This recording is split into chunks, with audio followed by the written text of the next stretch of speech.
Monday's lesson, the lesson points out that Genesis teaches that the earth was created during a 7-day week, in which each day was 24 hours long.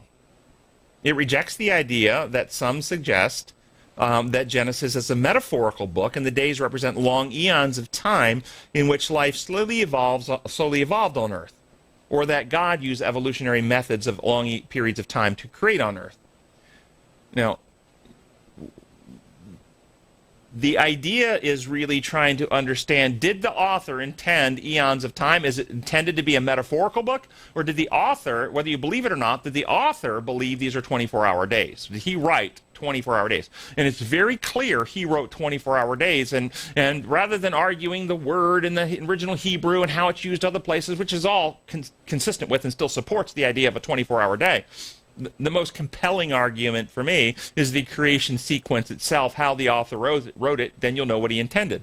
And what he wrote was that plant life was created on earth on day 3 of creation week, but the sun was not created until day 4 of creation week.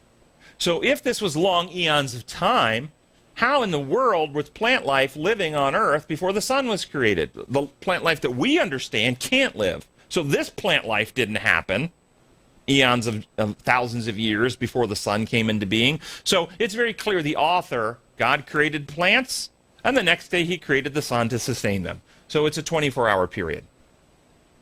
The other problem with the evolutionary idea that God used evolutionary principles to create would suggest, though, and makes it irrational for Christianity, and it's part of Satan's big lie because it merges the idea that God uses death to bring forth life, because evolutionary advancement requires the killing off of the less capable in order for the survivors to advance.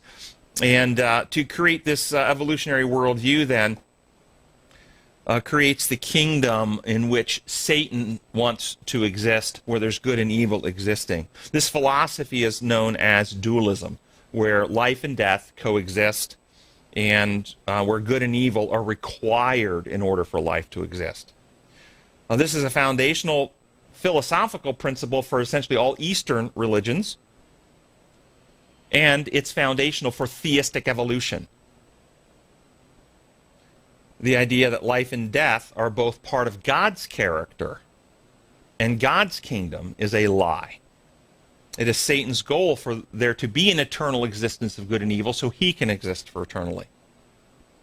The Bible teaches that in God there is only light and there is no darkness in him whatsoever. He is not the source of sin, he is not the source of suffering, he is not the source of pain, and he is certainly not the source of death.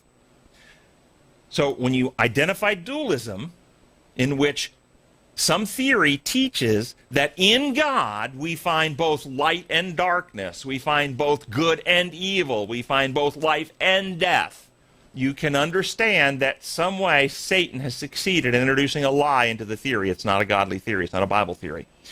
And how has that now entered Christian thought? It's entered Christian thought through the imperial law lie, which now teaches that God, in order to be just, must use his power to either torture or kill sinners. Thus, God is the source of life, but God, under the guise of justice, is now also the source of death, life and death, originating in God.